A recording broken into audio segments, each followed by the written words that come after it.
Has Sam been paying attention? Oh, he's on vacation. He's drinking green tea. Hey, Luddy. Yeah. Can you see that little eyeball logo in the corner of the screen? No, you can't. What? It's just us remote. I think that means we're live. It may or may not. He's Confirm? snickering. Yeah, that's what I thought. You can't trick us when we're not there. We can't tell. How about that? So if we decide to be remote like we are right now, the producer can't trick us. But when we're in the studio, we can't see that. So this is the first time I've done a DLS show not being in the studio, and I am on to your tricks, John. You can't fool me now. Oh, and Newkirk, if that is your real name. I'm trying to do it like I'm looking.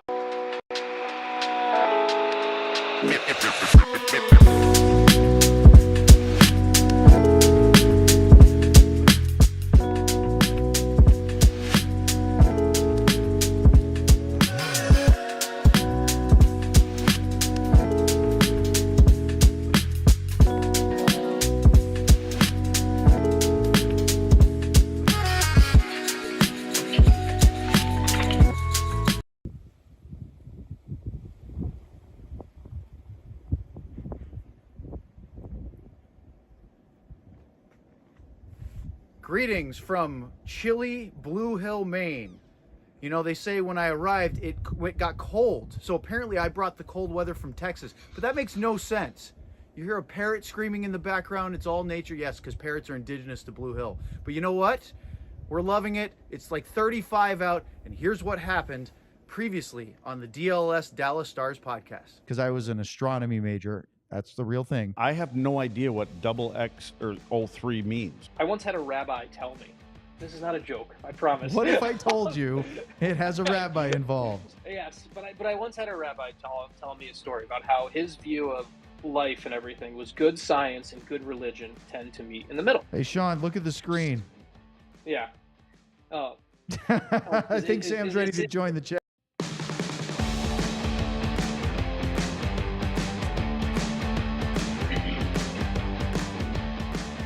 It is Monday, October 28th. This is the DLLS Dallas Stars podcast, and we're a little different today because for the first time since we started, I'm not in studio, and so we are really spread out because we have Craig Ludwig holding down the fort, and then we have Sam Nessler. Oh, look at this.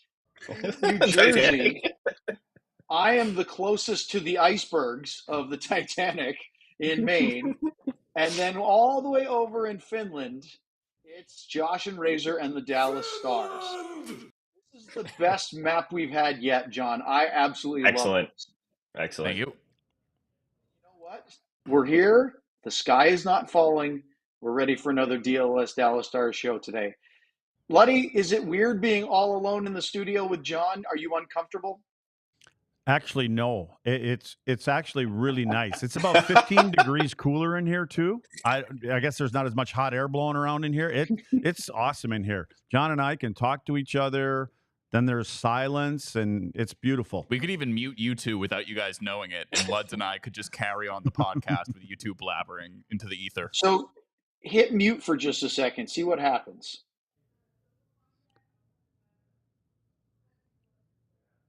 Nope. We are all just reading lips right here. We should do the whole show like this. Actually, I shouldn't have told him that, Luds. Oh, look at Sam go too. He got nothing coming out of him either. All right, keep going. I wish I could do that while they were here. I was about to say, I like that for Owen. I wish I had a mute button sometimes, once in a while. I appreciate it. So, oh well. I'm coming back tomorrow. We don't have a show tomorrow. That's our day off for the week. So I'm actually flying back from Maine to Dallas. So I will be in studio on Wednesday, Lud, so you don't get to stretch your feet out like you have an extra row to yourself. That's a big day for us. We're back at it. Sam, you're going to be gone all week, though. You're going to be remote Friday, right? Are you back on Saturday, or is it still remote? Back on Sunday, so remote all week. Whole week. All right. Well, we'll have to deal with it. Well, I guess the big storyline, guys, is the fact the Dallas Stars are no longer in the country. As you saw the world map that John debuted just a moment ago, they left for Finland. Now, the story out of Europe is they were delayed 4 hours or so from departure in Dallas. Did you get any details? I didn't hear anything specific, just that they didn't get off the ground when they wanted to. And so they actually did not have a practice today, which was scheduled for Helsinki. Now they're playing in Tampere, which is Roope Hintz's hometown, but they're spending the first couple of days in the capital city of Helsinki, which is great for Esa Lindell, who's from there. I think Miro's from right around Helsinki, I believe. Is he a Helsinki native? I can't remember off the top of my head. What do you think, Sam? Espoo. Espoo. Yeah. Which isn't far from Helsinki, correct? I'm not great at the geography, but I don't believe so. So this is a big question, Luddy. We talked about it a little bit last week. The Stars are there already, getting acclimated, getting a chance to team bond a little bit. The Florida Panthers actually have a game tonight against the Buffalo Sabres. Do you like that Dallas has the whole week in Finland? Is that an advantage or disadvantage? No, I think it can be both. I think for Florida, if they come in a day or so earlier, and it's always about the time change, right? Getting your body acclimated, and that we talk about that when just going to Colorado as far as the altitude and things like that. So nice thing is I would say that it would be on the 4 guys, especially from Finland. I mean, there's going to be a lot of family and things like that around it, I would assume. They may be trying to show the players around to some of the spots that they know about. So maybe the extracurricular sometimes may get in the way, but it seems like with this group, they're grounded enough to know what they're actually there for. I guess the one thought I had about the extended stay is it gives them longer to acclimate, and it gives them a chance to do maybe a couple of days of touristy sightseeing with the group as that team bonding stuff, and then sort of get down to business of, hey, we're going to have a couple practices and then play it back to back. Can that be taken in a good way? Well, I think if anybody's going to be worried about it, it's the coaches. They're always, regardless of your little breaks in time like that, they're the ones that are so used to being with these guys 24/7, and they're always concerned. And now I know, they know that they've had a tough schedule. They could use a little bit of a mental break here, whatever it is, and how they're going to go about their business. But they're always going to, but they will have tabs on them. There's enough people on this trip that they're going to see where everybody is, and everything ultimately gets back to the coaches anyways. Sam, Yeah. what are your thoughts about Pete DeBoer's comment saying that they've done a lot of work in the first 8 games and they've earned a chance for a little bit something different? Yeah, they have, right? I think we talked about it a little bit after the last game that it felt really important to be not only get a win Saturday. That was huge. I just think about if they had somehow come back in that game and blown that lead. It's just a tough way to go on one of these trips. But not only the win, but the work ahead of it is important. They've gotten better each game for the most part. They've improved in a lot of areas. They've worked hard. I mean, this was the first time where we started this podcast on like the 26th of August. We felt how long the preseason and the camp and all that felt because you had to come up with things to talk about 5 days a week before they were even touching the ice. So you feel it, when you're around the team, and they've earned a chance to go have, a few days of, it's a business trip, right? They have the sports science department and everyone is ready. They have them on somewhat of a schedule to really assimilate and get acclimated to where they are. But they earn the fun, and it'll be a ton of fun for those Finns to show the other guys around. Hey, Owen, Sam, I was wondering, I'd like to get your guys' opinion too. Like that team in Canada, the Winnipeg Jets, they get out of the chute. They come out running, and they just seem to keep getting better every game that they play. And obviously goaltending has a lot to do with it, but they've got some guys that are on fire too. So there's a team that, they didn't end the regular season playoffs the way that they wanted. The regular season, they just won right up to the end. So I just wonder, do you think, because Dallas Stars, in our opinion, they didn't get off to the kind of start, let's say, that Winnipeg did. And it's been a process for them to get to where they are, albeit 7-8 games, they've been up and running. I just wonder if it's a mindset that where Winnipeg, they get knocked out and they want to get motivated and come back. And then there's the Dallas Stars who think that we had such a good year. We were disappointed, obviously, at the end, but we can hit the ground running. I just wonder if it's a mental thing. Go ahead, Sam. Go ahead, Owen. I was just going to say, Okay.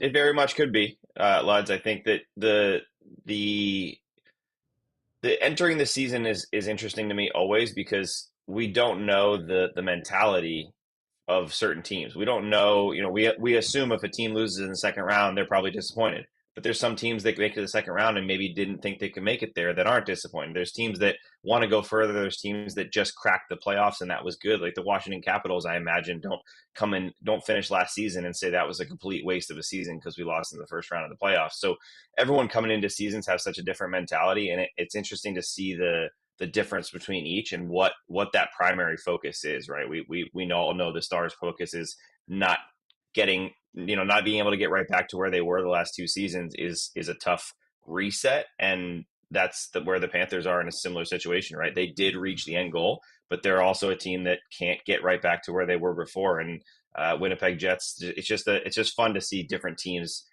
start off different ways and what their goals really are. Buddy, my thought is that I think Dallas's best game of the first 8 is the Boston game, as far as their team game for the most of 60 minutes. I don't know if it was a perfect 60 minutes, but it was the most, I think, complete game they've played. There were times where they looked really good against Edmonton, but there were also times they looked really poor. I thought they controlled most of the Chicago game until the last half of the third period or so, but they never felt like they were really in trouble until that second the goal by Bedard made it interesting. But I think that I think Dallas is a little bit lucky to be, or maybe not lucky, fortunate to be 6-2 in their first 8 games, because I don't think they've been by far the better team, but I also think they've played some inferior opponents. I don't think they've been tested a lot. And I think this 2-game stretch against Florida is going to be an interesting early season benchmark, because you've got the defending Cup champs. They are extremely physical. Will they play as intense as they did in the Stanley Cup final against Edmonton? Probably not. But one of the things that I think is really fascinating is that most of the time the coaches can't make in-game adjustments from game to game because they don't play the same opponents. So this is a mini playoff series. I will be really fascinated what the coaching staff will do from Friday to Saturday in terms of, will it feel for them like it's a playoff game? I think that both coaches have an idea how they're going to play against each other, because they do have different ways they go about their business. Florida, and again, I'm a little bit more used to the Florida style because that is just a little bit more direct. They get up, their pucks, even their best players take the pucks and they go in deep, and they go in and they forecheck and they create turnovers and they try to wear you down. Where Dallas is the kind of team, and rightfully so, they are on the other side of that, where they believe that, well, we have the puck, so why do we need to give it up? And we've got the kind of players that can stick handle and pass through the neutral zone, and we can enter the zone with speed, with the puck. So I think there's one team that's going to try to pin the other one in by putting pucks in, and then being able on the other side of that, you can add the element of being a little bit more physical. Whereas the team that wants to carry the puck in, they have the puck the whole time, but they may be on the receiving end of a group of guys that know how they got to the Stanley Cup and ultimately won the Cup. And when you mention the Boston game, I agree 100%. And when I go back to that power play, it was like a light switch was turned on. And all of a sudden, they were through the neutral zone with speed. They were making 3, 4, 5 passes on their entries, and it was like night and day. And then I start thinking, well, you know what? They've been working on it and stuff like that. And how does it affect the whole group? Well, mainly your core group is the power play guys. And I think that they had things in their head, being the guys that are on the power play and having struggles on the power play, that affected them in their 5-on-5 play. And when it started to click for them, everybody else seemed to come along, even the guys that don't get on the power play. So it's like, yeah, here we are. This is our 23 guys that play this game. So it'll be interesting how they go about their business. But I think we kind of know, because we know the identities of both of these teams. I was just going to say, Luds, I think that identity is the perfect word, because Florida, I would think Pete Blackburn mentioned it when he was on the show last week, that Florida has this full identity, not just identity. Their coach, Paul Maurice, was legitimately yelling at their players because they were trying to hold the puck too long. He said, you got a 3-0 lead in the Stanley Cup final series, and all of a sudden now you want to start trying to make plays with the puck and do it. He said, go in and do what we do best. And the interesting part of that is exactly what you just said, Luds, that both teams need that to get going in different ways, right? Florida, in order for Florida to get rolling, Tkachuk throws some hits. You got Bennett throwing hits. You got guys throwing the body around and forechecking hard. Whereas for Dallas to get going, it kind of feels like maybe Ben is in that scenario where he can get him going that way. But outside of that, it's kind of like get our Roope Hintz flying through the middle and scoring goals. Get our Seguin, Duchene, Marchment line on the forecheck and getting pucks and creating chances. It's just a different style that creates momentum for each team. I think that'll be really fun to watch. Hey, Owen, one thing that I would add, too, about that is for Dallas, and again, the identity of Florida. Florida is one of the first teams that I saw that had their game together when it comes to what I call numbers and having 5 guys in a location around when the other team has the puck.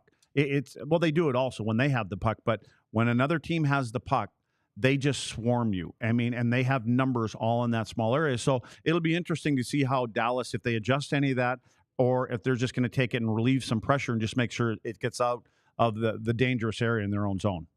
Yeah, I mean, typically coaches will say in the regular season they don't worry too much about the opponent's game. I always feel like that's a lie in a really gentle way, but I feel like coaches, they do what they call their pre-scout, which is an unnecessary extra word. It's a scout, right? Scouting means to preview a game, but they call it pre-scout, whatever. I think that coaches will always say, oh, we're really worried about our team's game. We're not really focused on their. Don't they look at don't think video coaches put together packages? Don't they show them this is what their breakout is? This is how they try to do entries. This is power play. They prepare for that stuff. It's just, is it harder, Luds, to make adjustments mid-game than from one game to the next? Absolutely. And you're right. I mean, we went through it. And again, go back to what Sam said, and it's a word that I throw on way too much, is the identity. And it was like, our identity is to play this way, which is very similar to the way that Florida plays from the standpoint of territorial. But we talk about it all week. We practice things all week long, and the coaches are like, this is who we are. This is who we're going to be. And it started for me a long time ago in Montreal, and then it carried over. Obviously, when Bob Gainey comes from Montreal and becomes a general manager, head coach here in Dallas, you're going to bring a lot of those things. And our identity in Montreal, as a matter of fact, any team that I played with, I've been fortunate. It's always been that same identity, that we're going to be a territorial team. We're going to make sure pucks are out of our end, into their end, where we want to hit and all these other kind of things. But then when it comes to the game day things, all we're doing is watching tape what these guys are doing. And I'm like, we're going over, here's the breakouts, here's this. Well, yeah, but I thought it's about us. So I think they have to do that because you do need to know, and really, it's not really that different from team to team. The players are, some players are different, but for the most part, you do want to play your game because when you are a team that has success, you have a blueprint for what you believe is recipe. Florida has it, Rangers has it, Dallas has it, Vegas has it, and you can pretty much bank on that's what you're going to see. And it just ultimately ends up being, well, whose system or whatever you want to call it is going to be better, longer. Who's going to play it for 60 minutes versus 52 or 53 where that crack comes along? All right, let's put a quick pin in that because, boy, we could just keep going. But coming up next on the DLS Dallas Stars post-game show. No. Dallas Stars podcast. This is a regular day. Let's try it again. Coming up next. It's too cold there for him. Let's talk about Matt Duchene on the DLS Dallas Stars podcast. First, let's talk about Sleeper because today is a special day. It is the sports equinox. That's right. NFL, MLB, NHL, and NBA all in action tonight. So I'm going to do my best to put my sports knowledge to the test and give you a pick from each sport on the Sleeper app. So let's go real quick. In the NFL, Russell Wilson's back under center for the Steelers, so the forward pass is once again an option. I'll take George Pickens to record more than 61.5 receiving yards against the Giants. In the NHL, those Panthers are taking on the Sabres before they head to Finland to join the Stars. I'll get Matthew Tkachuk at least one goal tonight. I don't know baseball, but Aaron Judge seems to hit dingers a lot. I bet he hits one tonight, and the Yankees get a big win to get back in that series. In the NBA, the defending champion Boston Celtics host the Bucks. Give me Tkachuk's good buddy Jason Tatum to score more than 28.5 points. If you think you have what it takes, download the Sleeper app and use the code DLS Stars to get up to a $100 match on your first deposit. Terms and conditions apply. See Sleeper's terms of use for details. Check out Sleeper today. All right, well, let's talk about Rhoback Activewear. It's quite simple. Best fit, best feel. The quality of the gear just speaks for itself.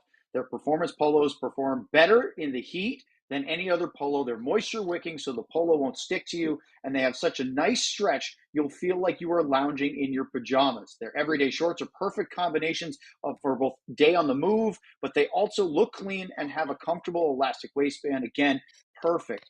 With fall not right around the corner, but fully here, especially up north, prepare for the season by adding one of their incredible performance hoodies to your closet. They're the softest items they own, and you won't want to take them off, even in the Dallas heat, trust me. So if you want the perfect blend of comfort, style, and versatility, why wouldn't you? Use the code DLLS20. I believe that is actually the old one. It's DLS Stars 20. Look at that. For a generous 20% off your first order. That's spelled RHLBACK.com. 20% off using the code DLLS Stars 20. So, Luddy left because he's had enough of us already, or maybe he just didn't want to wear the Chicago Blackhawks jersey anymore. Oh, wait, no, that's the Stars Big Heart Challenge. I'm looking for my Herman Marshall. I can't find it anywhere. I keep it on the top shelf over there. Oh, it's up here. He hid it from there. me. Yeah. Over that way. Got it. So let's talk about the namesake of one of the leaders of the clubhouse right now for the Dallas Stars, Matt Duchene. We found out today that he was named the NHL's third star of the week for week 3. And you can see the numbers right on the screen if you're watching along with us live. If you're listening later, Duchene was the third star. He had 6 points in 3 games this week, 3 goals, 3 assists. And he currently leads the Dallas Stars in goals with 6 and points with 11. Then we'll talk about the other 2 stars, Mark Stone and UC Saros, in a minute. Luddy, why is Matt Duchene not just off to a great start, but continuing to be so effective for this team?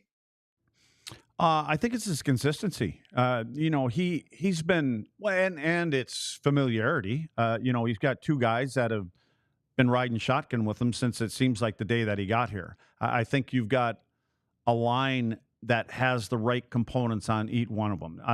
Tyler, I look at Tyler Seguin, and he's come a long way from his injuries and things like that. But I think where Tyler really benefited was from his time that he spent here with Hitchcock. And so Tyler was asked to do more as far as a centerman and being able to defend in his own zone. So I think you have Tyler that can kind of be the conscience of that line and talk about how he can play well. And as a group, we have to play well on our own end. And then you've got Marchment, who, he's that shift disturber. Notice how I was careful about that. So I heard the F. Yeah, Marchment, makes those little plays also, but he finds ways to get under the skin. But Duchene, to me, I think the reason that he is playing the way that he's playing and take out the things that I just said is confidence. I think he's just a confident player that he's not afraid to make the moves that we see him make. He's been making them his whole career. And the other thing is, I think he's comfortable here. I think he likes Dallas. I think he likes the members of this team, the management, and everything that goes along with it. I think he's a happy player, and I think it makes a big difference. And he's allowed to. The other thing is, he's allowed to play Matt Duchene hockey. I think there were times in his career where they may not have let him play the way that he wants to play, but it's kind of the identity, MO of this organization, especially those top 3 lines. Sam, Luddy said something really funny, and I didn't want to interrupt him. I know, Luddy, that's weird that I didn't just barge right in. Tyler Seguin, the conscience of that line. When you think back of when he was traded to Dallas to now, how far we have come. But I really do agree that, asking Matt Duchene to be on the penalty kill now is probably something – I'd have to go back and look at his career stats. I would venture a guess that Duchene was not a regular penalty killer for a large chunk of his career. And I think he's come to Dallas to try to win a Stanley Cup. He's thinking about his NHL career legacy because he's older now. Luddy talked about his family situation, being happy. He's got young kids, and he's very comfortable in Dallas, especially after the massive emotional shakeup he had by being bought out surprisingly by Nashville. He did not expect that at all. But I really love that we're seeing this sort of like later in career maturation from him, just like we saw with Seguin. Yeah, no, absolutely. He was one of the players I thought would be most interesting to watch this year because talking to him in training camp and before the season started, he kept mentioning that this season felt like a continuation of last year instead of another season. And I thought that was interesting because when you really look at it, you just mentioned it. It was a chaotic roller coaster ride, whatever other cliche you want to use for Matt Duchene to come over. He gets bought out. He gets this contract. It's it's a lot of pressure. It's a show me what you got. Like, coming over to this team that's really successful. There's a ton of potential for it to be really dangerous. And it was excellent for most of the season, but he felt like, especially after that Seguin injury, that they really started getting going into the end of the season and the playoffs. So it was almost like I wish we had more runway. I mean, obviously wishing they had more runway for another reason as well, but that's how they kind of are approaching it. Like, okay, we took a little bit of a break. It was more like a little bit of a vacation. Now we're back continuing what we were building. And he has just not missed a step at all. He just looks like he is commanding that trio. They're out there. I mentioned it before. Every time they're on the ice, they're creating chaos. I texted Luz and said, is there a better forechecking line in hockey? And he just said no, because it's just unbelievable what they do every time they're on the ice. I'm going to go look and keep a count, but I venture a guess that at least 50% of their scoring chances and goals come off the forecheck. Yeah. Boy, Luddy, that's such an interesting thing about forechecking because Hintz, Robertson, and that other guy everybody talked about their skill, but their ability to hunt pucks in the attacking zone and retrievals and turn those into scoring chances were one of the things I thought was the best thing about that line. And so to see the kind of forechecking that Marchment and then Seguin Duchene does off that is really quite impressive. Yeah, oh, for sure. And I there's one more thing that I thought of as Sam was talking is, early in Duchene's career and, on and into his prime, and not that he's not in his prime, but, those years, I don't know if he's ever played with a team where the focus isn't solely on you. So now all of a sudden, from an opponent's standpoint, do these guys, and I mean all three of them, typically, maybe this weekend will be a little bit different because the Florida team seems to have a little more depth. But when you typically go out and play against teams, you have that one group of players against you that's shutting somebody down. So I'm just wondering if it happens to be that there's a little more freedom from time to time where you're not worrying about that part of the game, that you can just go out and you can play, and it may shift from night to night. And again, for opponents, they got to kind of pick their poison.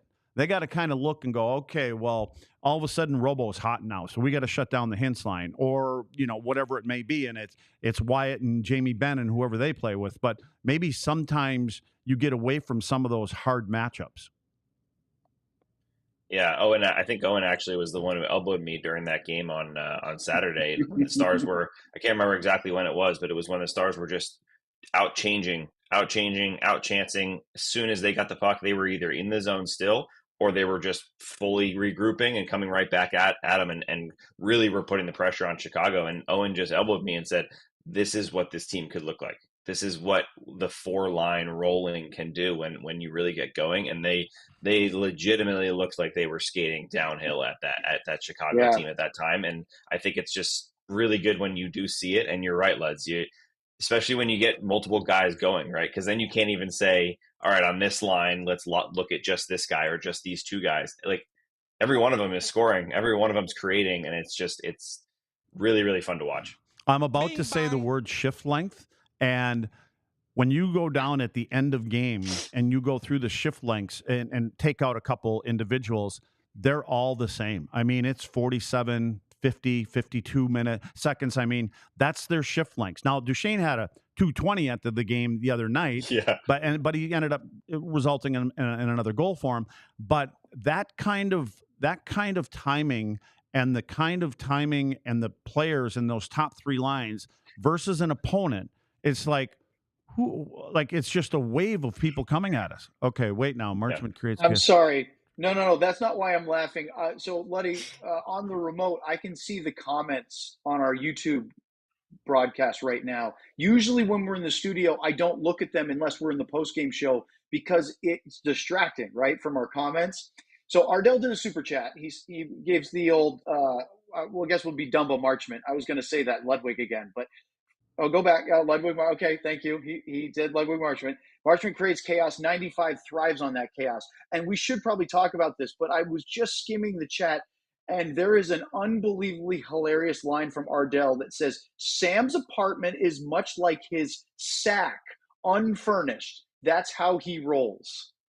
And I started giggling, and that's why you thought I was overly crazy. I'm sorry to derail it, but anytime somebody mentions Sam's inability to wear underwear, it just completely makes me start to lose focus.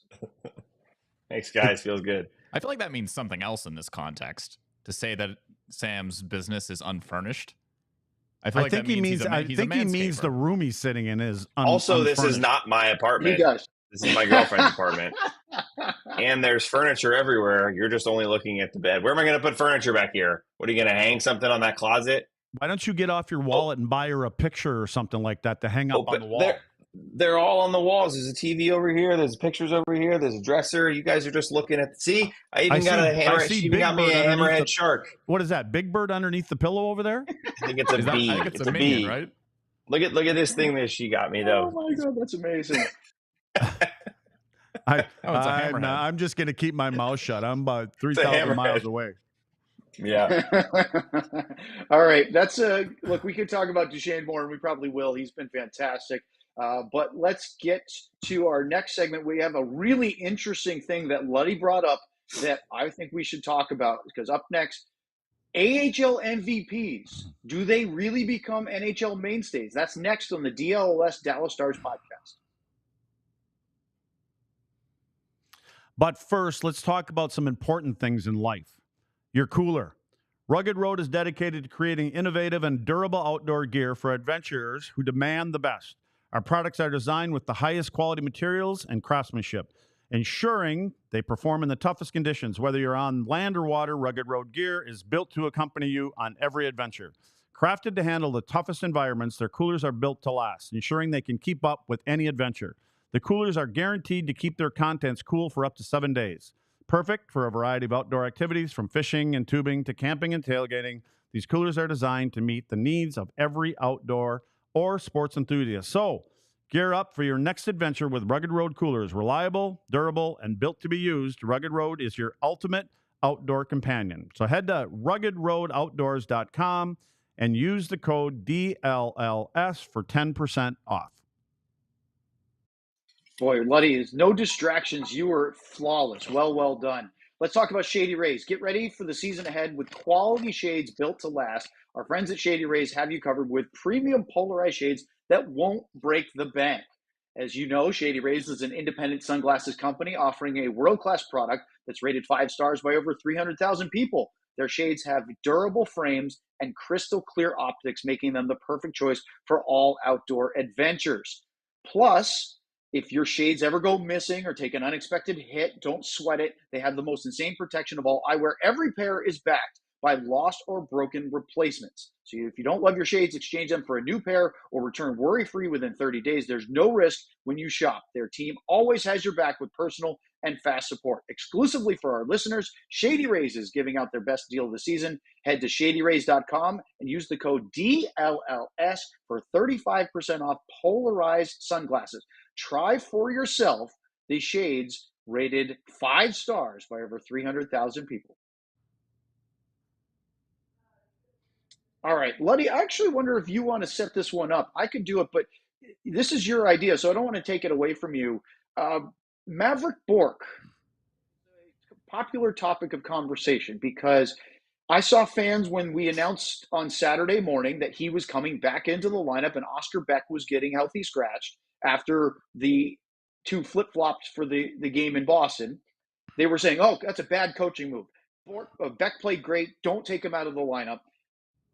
We saw others, and we were talking about it at our pregame show. Look, Mavrik Bourque doesn't want to sit too long. Then, Luddy, you said, geez, guys, this team is not going to cater to one young NHL player who has a high ceiling. This is a team kind of thing. So now that we're 8 games in the year and Mavrik Bourque is what Sam said was pretty much up to full health, or maybe is, where's he at? Well, let's be fair. Our producer, John Anderson, is the one that pulled up all the American League guys and went through it and kind of showed it to me. And we were sitting on the couch. Naturally, you guys weren't here again. John and I were working up there the other night. And as we went through it, I was like, I don't know who that is. I don't know who that is. And we go down this list, and you look at a couple players that you may recognize, and Owen, you would probably know more than I know I would for sure, because most of these guys. Oh, this is my heyday. I mean, they Yep. probably spent most of their careers in the American League or some other level. And, so there's a lot of names on here that I never recognize. Yeah, there's a couple. I mean, I see Jason Spezza on there, and, those kind of guys pop out at you. But for the most part, is there pressure on these guys that, are up there in the draft to come in and do that? I think what hurts them sometimes is all the hype. Let the kid kind of come in under the radar and let them do their thing. And I think there's a lot of talk, and there's reporters and, TV want to do interviews and all those things. But I mean, I look at through 5 games, Mavrik has got 1 assist. He's -1. His ice time is around 11 minutes or so. And, you're putting him at center ice or on the wing, wherever they can find a spot for him. His faceoff percentage is 37%. So that's not a big sample size of things, but I just think sometimes I put it on the people that said he's going to be this great player. Let him come in and prove that he's as good a player as he is. But there's been nothing bad. It's nothing that, man, he can't play. But I just think for the hype at this moment after 5 games, I think you got to, turn the heat down a little bit. Tap the brakes on, being the next coming. Well, John, put that screen up again, if you would, please, that list. Luddy, you brought up a really interesting point. Let's talk about Jason Spezza first. Why was Jason Spezza the AHL MVP in 2004-05? Well, that was the year that the entire NHL season was lost due to a lockout. So if you go back and look at the AHL rosters back then, there were a ton of blue chip NHL players / prospects that would have been playing in the NHL, but because they were on entry-level contracts, they were allowed to be sent down. Similarly to the 2012-13 season, where players like Brendan Dillon, Cody Eakin, Antoine Roussel were sent down. Riley Smith playing in the AHL with the Texas Stars. That was only a half a season, though. So I think Spezza would not have been the AHL MVP in 04-05 had it not been for the lockout, because he wouldn't have been playing there. But Luddy, I looked at this list that you guys, you got John to find this, and he told me about it. I look at Tyler Johnson. He had a great year in 2012-13. Again, he was part of that group of guys that were sent down for a half-season lockout. But almost everybody else on this list are older, veteran players playing in the AHL. These are the epitome of, for the most part, and all due respect to these guys, great players. This was my heyday, because I first started in the AHL in 2007. That's the year Jason Krog was the MVP of the Chicago Wolves. And these are all what we call the 4A guys. These are the guys that are probably too good for the AHL, but because they have a deficiency somewhere in their game, they're not in the top 6 of their NHL rosters. So they have to find a way to contribute as a 3rd or 4th line guy. Now, again, it's the game's changed a little bit, especially Pete DeBoer rolling 4 lines. Some of these guys could be on 4th lines now had it been 10 to 15 years later. Back then, your 4th line was an energy line. You had to be a shutdown defensive line. You had to make sure you didn't get scored on. Well, Jason Krog, Darren Hadar, Alexander Giroux, Keith Aucoin, Corey Conacher, Corey Lockhead too, Travis Morin with the Texas Stars, and we go on and on. Most of those guys, Luds, are like 25 to 29 years old when they win this award.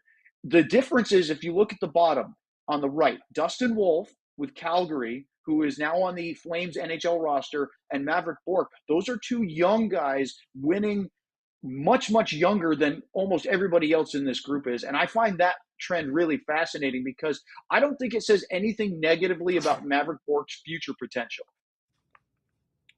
Yeah. I was just going to say that is huge. The fact that he was his 2nd year of the professional hockey, and that's when he did it. So I think it's huge for him, and that was a clear stepping stone, right? They knew that was probably the maximum amount of time he was going to. The plan, at least, was to keep him in the AHL no longer than that. But the other thing I think that we need to recognize, and with this Dallas team, and Lud's just mentioned how take away some of the pressure, right? Well, we can't help it sometimes when we just see Wyatt Johnston just immediately come into the NHL and be who he is, lead the team in goals and all these things that he's done. not everyone does that. And it's so hard sometimes to remember that. You get so excited about this next guy who is potentially Mavrik Bourque could be a number one, center in this league and could be all these things, but he's not going to be that yet. And he's probably not going to be that for, a year, 2, 3 years. Not everyone is Connor Bedard. Not everyone is Wyatt Johnston. And even not everyone is Logan Stankoven, who still had some struggles, more than Wyatt did. But I think just like Lud said, just let him get into the game. That's why I said just give him more time. And I think that I'm hoping that what Pete DeBoer and his staff are doing is learning from maybe their previous mistakes and previous coaching staff's mistakes of burying guys in the AHL or healthy scratching them every second game because of a mistake. Give him 20, 30 games and let him learn the game, let him play and let him show what he can do. And I think that he will do that. But the key for now is get better each game, right? Simple as that. Were you better than the previous game? It'd be interesting if you had a segment of games or you were locked into the spot where you're going to start the playoffs and you had 15 games to go and you took Mavrik and you put him with Stankoven on his right side and put Robo on the left side and give him 5 games, not one game, not one period. Would we see something different? Because and not to take away from Blackwell Steele, not that, but would he get up to speed? Would we see the things that everybody's talking about? I don't know if we're going to see that, but again, you're not going to forsake your other 3 lines and just go ahead and say, hey, here you go, because you're focused on the big picture. The big picture is to get, your identity, and everybody's going to have their role. So, again, some guys just take a little more time. Here's an interesting thing about Mavrik Bourque. He's waiver exempt, right? He could get sent down.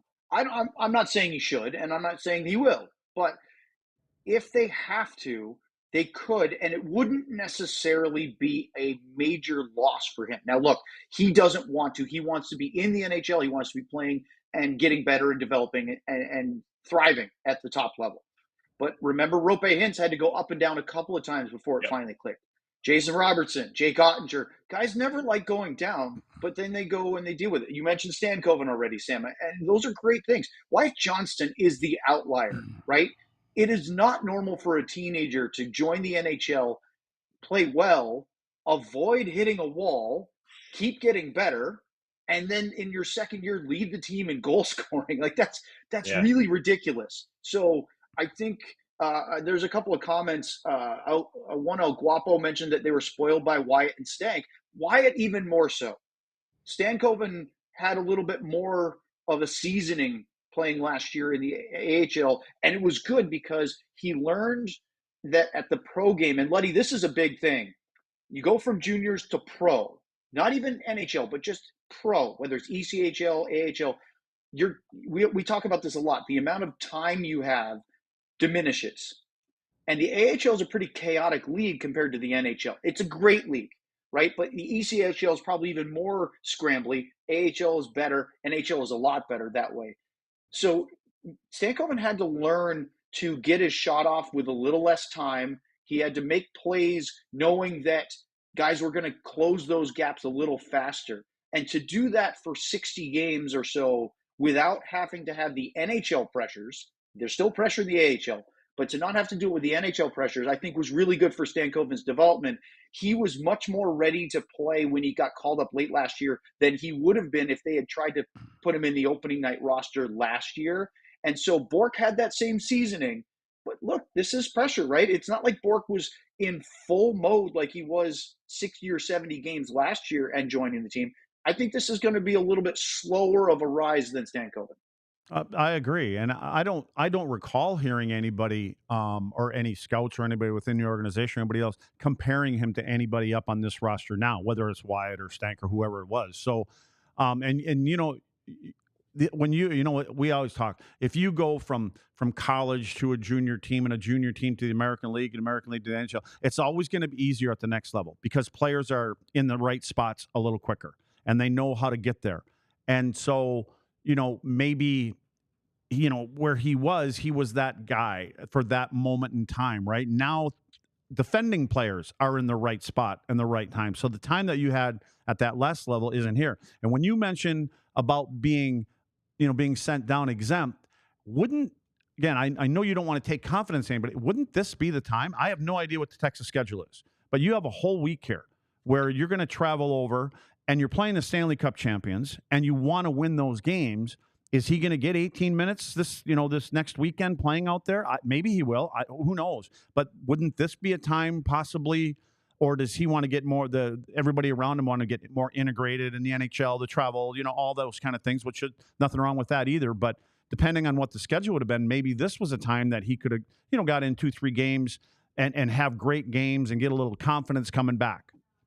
And he may play at least one of the two. I would be shocked, Luddy, if Oscar Beck doesn't play at least one. He's from Sweden.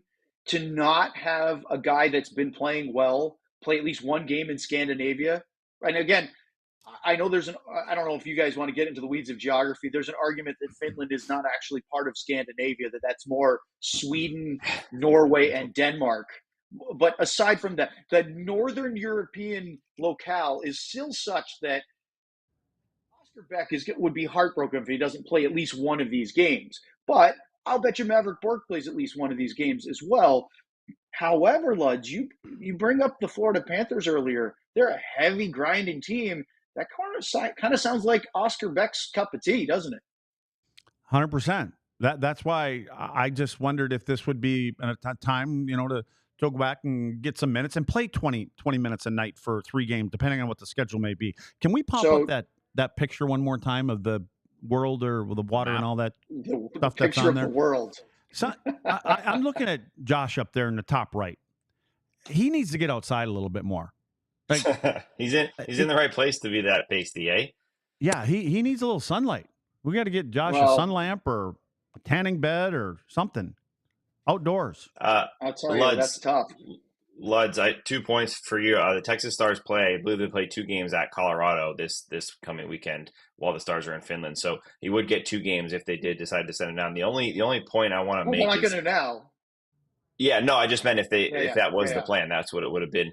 But one thing for me, I've said this to you guys before. I don't like the hypersensitivity of social media and all that stuff nowadays. I'll be the first one to tell you that. But it's also recognizable that it's a real thing, right? The pressures, the difference of coaching players or playing in the league now versus even 5-10 years ago, it's just very different, and players are very different. So my only point in that is that you do have to monitor players' confidence. As much as you want to just say, this is the NHL, you got to earn it. If you're not ready, we're sending you down. If this is someone I'm not saying this is the case with Mavrik. I just mean if this is someone that's potentially going to be your core, that you want to be someone in your core for a long time, you really do have to be smart about it. And they've seen the mistakes that can make early on with the downfalls of Guryanovs and Shushkins and defensemen that have been in here before, and even goaltenders. And they just can't make that mistake with someone like Mavrik Bourque or some of these other big prospects. So I just know that has to be something that's going on. As much as we don't want it to be, it is. And that's something you just have to work with as well. That's different than just coaching on the ice. Well, and there's one thing that we need to say is that Jim Nill and his staff and DeBoer and his staff, I guarantee they've had these conversations. There's a reason they want him to be around. They want him for whatever reason it is. We don't have an organization here that doesn't think about the players' interests first, and what's best for them. It's good for him to be around when these guys are, maybe they want him to become more of a pro and see how does jamiebenn and how does Tyler Seguin and Duchene, how do these guys act when there's 4 days off, and how seriously do they take the game, and how do they prepare? And there's got to be something to it, because otherwise I know that they're light years ahead of us in thinking this way. All right, guys, I got to jump in for a minute because it's time for us to talk about DLLS before we get to our NHL News and Notes segment right here on the DLS Dallas Stars podcast. All right, so let's talk about being a diehard of DLS. Hey, guess what? I'm up here in Maine. My mom is a DLS diehard. And you know what I forgot to do? Because out in her garage, she has the diehard box that came, and she got her card, she got her shirt that just arrived, and of course she has all the access to Sam and Sean's articles as well. You get a little care package when you sign up. Right now, DLS has a new introductory offer for new diehard signups. Go to alldls.com and join the diehard program for just $4 a month. You can get access, of course, to the ALLDLS.com website, all the exclusive content, the articles that Sean and Sam write, of course, the other shows as well, Rangers, Mavs, and of course, the Cowboys. Plus, you get access to the Discord where you can interact with like-minded fans, shoot the breeze with us, and of course, this Thursday, participate in Luddy's Damn Discord. Big shout out today to our new diehards, Buck, D, Tim.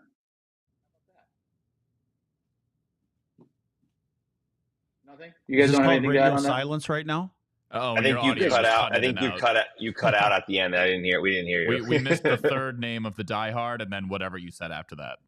Oh, okay. So it was Kurt and Tim are the diehards, along with Buck and D. And then I said, "Really, guys, you don't have anything to add whatsoever?" I thought you were laying out on I me. have something to add. Please. So they're getting a diehard package. Yep. The diehard gift package. Okay. Yep. I've gotten no diehard package. I've gotten no free food. I've gotten no shady Are rays. you reading off a list right now? I've got no rugged road cooler, and I've got no shorts. This is because you have been negligent. I'm just looking at. I have none of this stuff. Yeah, and you were supposed to fill out a Google Doc to get that stuff. I told you I need help. I know you do. This is why I've been I feel like I'm communicating getting with someone at shortchanged corporate here. over the last 48 Everybody's hours. trying got to find this out goodie Lutz's list. email login. You're wearing whatever. Hey, All right. John, can Yes. you cut that clip where Luddy said, "I told you I need help," and use that on repeat? That Sure. pretty much Because that that- clip would apply to just about everything. That literally should be our new drop, where you say something and Luddy just comes in and goes, "I told you I need help." I told you guys I need help. That could be the title of Luddy's autobiography. I told you I need help. A photo of him He's just- and Big Bird in Canadians Or- jerseys. He's just holding up his cell phone or some sort of technology that doesn't know how to use on the cover. No, I'm trying to get these pop-up things off my screen that says my computer thing's infested in something. Yeah, it's because you've been going Still. to too many websites that you shouldn't be, Luddy. Okay. Never used You to should do be that. going to alldls.com. And the Discord. Yeah. Absolutely should be. Well, if you guys can Rub still it in. hear my audio, Just keep up in rubbing it Maine, in. we have to send it a long way. Can you guys hear me at all? Yes. Okay, just making sure. I didn't want to just start rambling for no reason, right, Luds? So let's do some quick NHL news and notes. Yeah, you've got a lot of comments for that. I know it. I knew you were ready for it. Talk about Steven Stamkos for a minute. He's been in the news because of moving from Tampa for his whole career to the Nashville Predators. Well, guess who's going to play Tampa tonight? How about this 3-win in a row? That's a streak, right? The Preds lost their first 5 games of the season. Now they've won 3 in a row, and they are threatening. This sounds like a major league line, right? From when they were the Cleveland Indians. They're threatening to climb out of the cellar. Well, they now have a 1-point lead over Chicago for the worst record in the Central Division. But this is so much more than just the Preds finding their feet. This is a huge return for Stamkos in Tampa Bay. Yeah, you know, I think Steven Stamkos wishes it might be another 15 or 20 games. I mean, he's got I believe he's got 1 goal, and it was on a power play, 5-on-3 or whatever it was. The team didn't start off well. I think he'd rather be going back to that building where he scored 6 goals in 8 games or 9 games and being able to say, "I told you guys I was worth it." So now is it when he comes back, the Lightning? I don't think it'll be the fans. He's going to get an incredible welcome. I think he's probably going to be one of the few players. Don't we see it all the time? Like, you come back and everybody claps, and you have a video that he's probably going to be able to watch and all this kind of stuff. And then as soon as the player touches the puck, they start booing him. So I would imagine that won't happen to Stamkos. I'm going to guess that there's going to be a lot of love all night. And then maybe on the other side of things, management and coaches and whoever was involved in, not begging him to come back are going to go, "See, we made the right decision." Is there? I don't know if there's a lot of anger here, Sam, but who do you think Tampa Bay Lightning fans might be more angry, if they are angry at all? Stamkos for leaving and going to the Preds, or the team for not keeping Stamkos and offering him a new contract? Yeah, the team, right? This is one of those where I think Stamkos wanted to go back.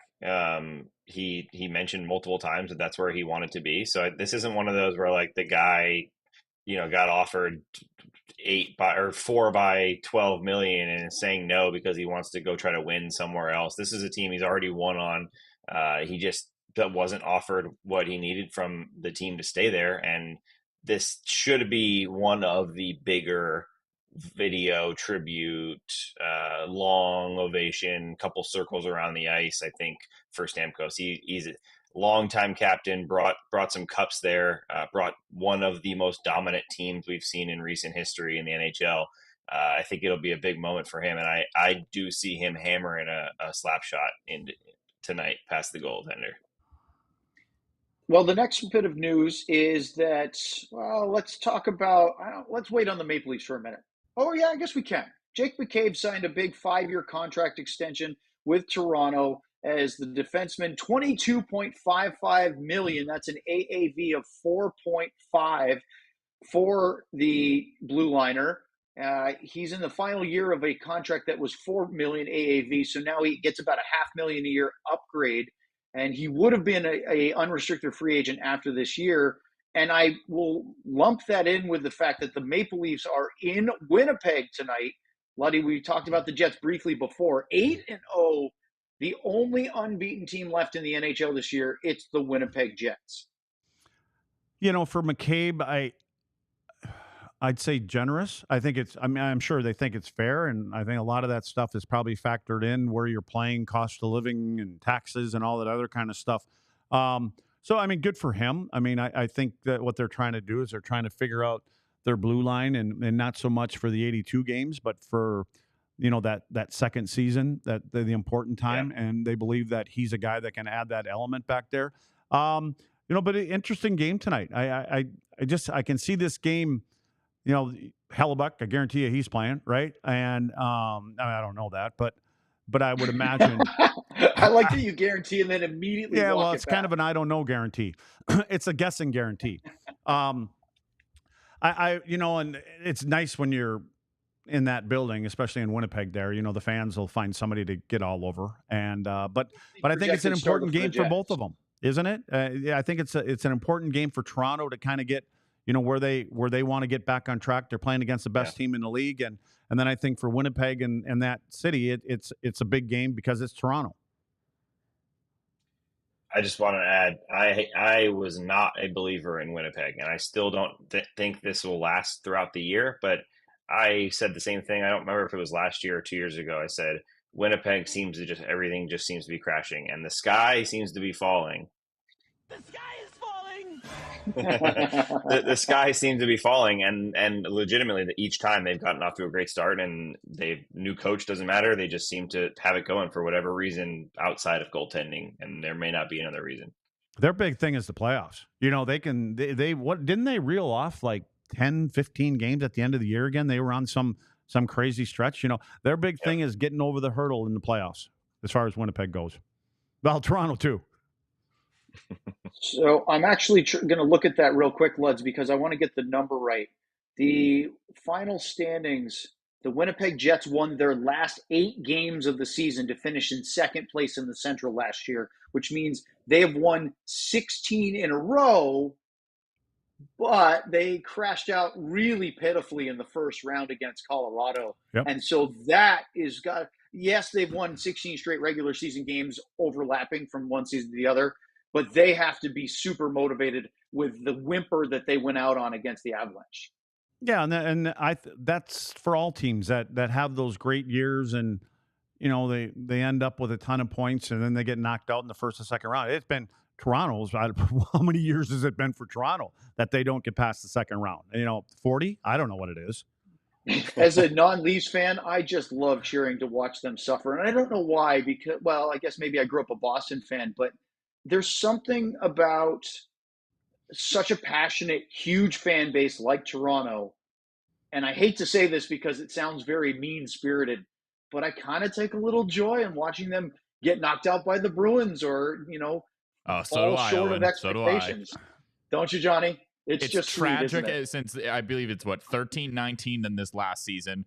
Tragic loss in the first round by the Maple Leafs, and I live for this. This is my Stanley Cup since the Bruins haven't won one in since 11. My Stanley Cup is when that shot of Maple Leaf Square when they know that they have lost every season. It is the most glorious thing in hockey. It's my favorite thing every year. Well, I think speaking of jerseys, as we look at Luddy's great big heart Chicago Blackhawks looking jersey, let's talk about the Texas Stars real quick, because our producer John really got a kick out of these. They had not that. There it is, a Fallout night.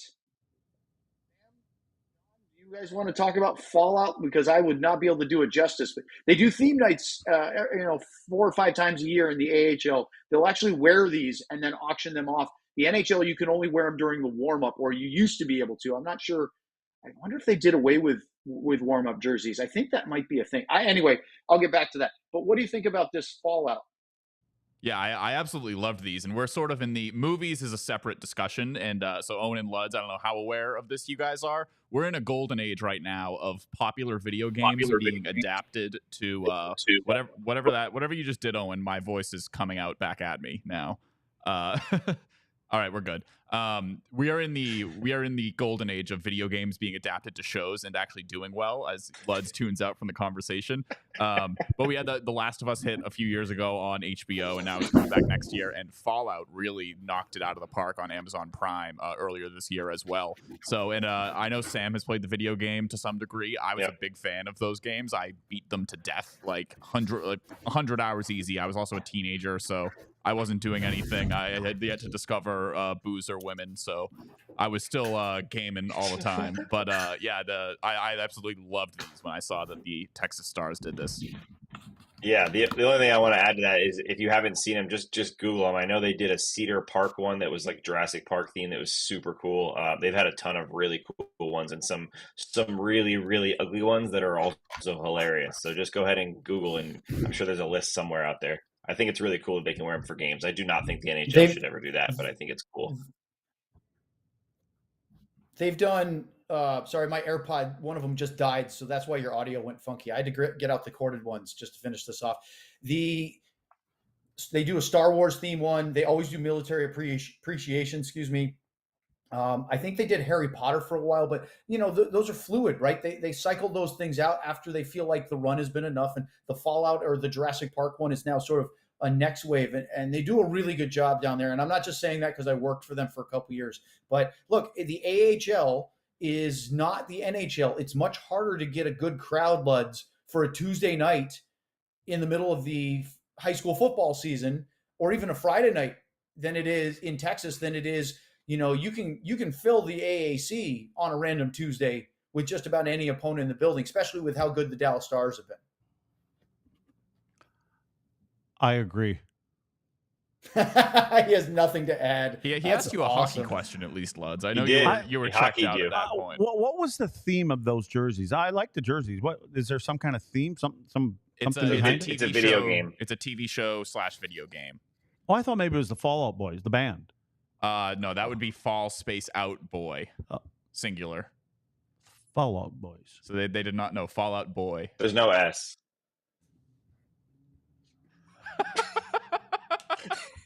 On that note, and goodbye. The Mooterus. Well, it took you an hour to see the comment. Oh, I didn't. Was that? I was just looking at the two bozos on the screen. No, it took Luds an hour. Yeah, it was up the entire show. The entire show. This Bozos. That's been up the whole show? Yep. The whole show? Yep. I'm going to go back and watch this. Should we play? Actually, you know what? I know what we're going to do. We'll end, because the Stars are in Finland, the only way we need to end. But let's remind you before we go, and John, I think you know what I'm teeing up there. Follow at DLS_sports or at DLS_stars on Twitter. Make sure that you let everybody know. It says Tuesday at 1 o'clock here. That's not right, because we don't have a show tomorrow, but we are back on Wednesday at 1 o'clock. How about this? John, do you want to share a little bit more details? Saturday, the second day of the Global Series, we will have a watch along, and I believe we'll be in the lounge watching the game, and they can watch us. Is that right? I think we'll be in this room because of we got banished to the closet. Well, it's because of the TV. It's because of the TV setup, I believe, and then also I think Mavs. We're going to be in the coffin in the middle room of that. But essentially, we're going to have the pregame show, and then from the pregame show, like a 30-second intermission, and we're basically going to have a still shot of Owen and Luds and then me in here watching the entire Stars game in Finland. Sam, I don't know if you'll be joining at any point during that to check in, but I guess we'll have a shot of Sam in his bedroom if Sam ends up joining. That's his girlfriend's bedroom. Let's be clear. Oh, excuse me. Thank you, Luds. Sorry. Minor details there, but yeah, so you can tune As in Owen and takes watch another us, and glug of vodka. It'll be Luds and Owen just kind of watching the game. I'm gonna try to come up with some mind-numbingly stupid content. Can we to bring friends incorporate as well? Can we bring friends? Are they? Is their occupation legal? They're my And friends. what do you mean by friends? Well, you said I heard you guys wanted to be entertaining, so can we bring entertainment? What kind of entertainment? Be specific. Luds has a magician friend. TBD. If a clown, can we have a clown? Luds gonna dress up as a clown. If you bring up your friends who live under the bridge over there, then there's going to be a problem. He's a good friend now.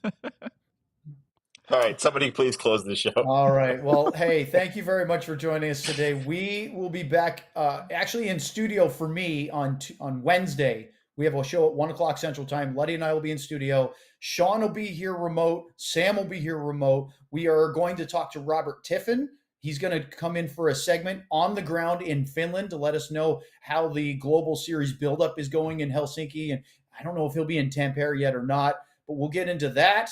And we'll, of course, have our Halloween episode on Thursday. What kind of costumes will we wear? I still don't even know. Luddy, I got to figure out what I'm wearing on Thursday. I'll probably do that on Wednesday. Yeah. All right. Well, Good for you. Thank you for joining us, guys. Let's play us out. Ukko, Pekka, Luukkonen, please send us away. Oh, that's what you were teeing up? Oh, caught him off guard. You got him off guard. He said You he threw said, him a he said- curveball. That was clearly what you were teeing up, was Finland. You literally our said favorite Finland. Finnish goalie that we've played multiple times. See Okay, you, hold on, Sam. hold on. I have See it, you, I have Sam. it, I I'm have out of it. here, too. He's got it. There goes one. There goes two. We all silly like the mayor.